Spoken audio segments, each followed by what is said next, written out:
In today's fight news, we start off with the flyweight bout just announced for UFC 304 between Mokaev and Kape.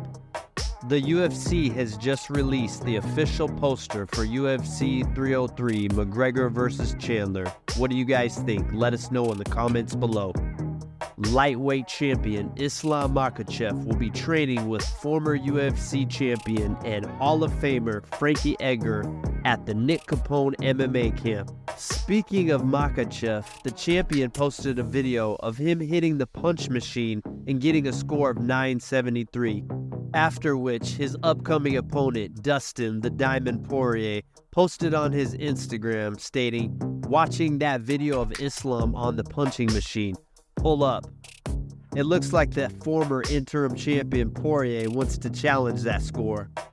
While on an episode of the MMA Hour, number 2 ranked bantamweight Corey the Sandman Sandhagen says he doesn't think Jose Aldo should get a title shot after his recent win over Jonathan Martinez, stating, "I love Aldo, but definitely not." Sandhagen also disclosed that the UFC's Hunter Campbell told him that if he wins his matchup against Umar Nurmagomedov, he is next in line for the title shot at bantamweight. Also on the MMA Hour, former light heavyweight title challenger Anthony Smith says that he's down to do whatever when it comes to the light heavyweight champion Alex Pereira, stating, if he wants to fight, box, kickbox, wrestle, effing thumb wrestle, checkers, chess, Halo on Xbox, I don't give a whatever he wants to do. The answer is yes, but I'm not the one who keeps challenging him. If he wants to grapple, yes. Speaking of the champ Pereira, his former opponent Jan Blachowicz says that he wants a rematch with Pereira, stating, "He's not a better fighter than me, and I believe that. I deserve the rematch. He knocked out everybody, not me."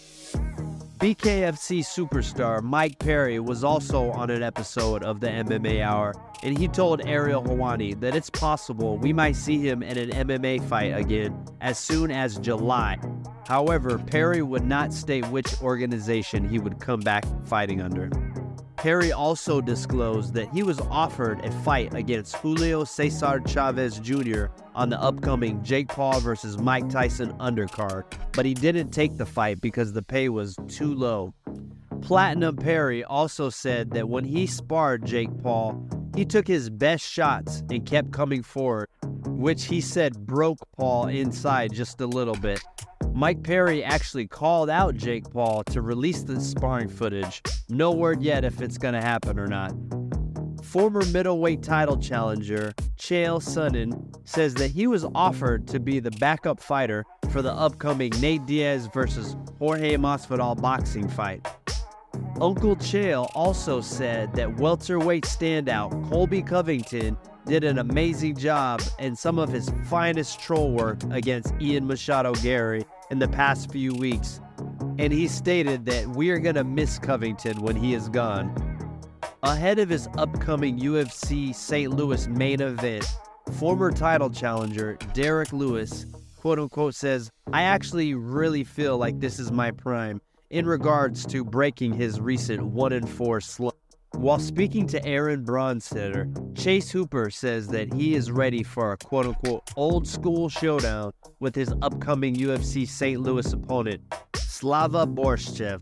Bronstetter also spoke with Tisha Pennington about her long hiatus from the octagon of over 2 years.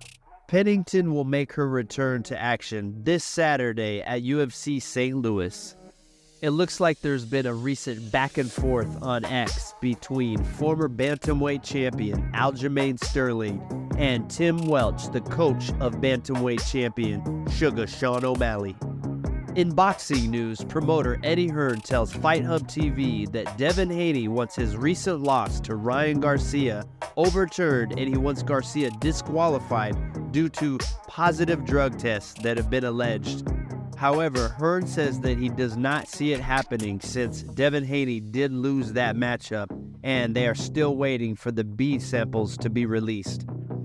Ahead of this Sunday's IBF lightweight title fight between Vasily Lomachenko and George Kambosos, the former champions had a face-off and didn't break eye contact for 3 minutes straight.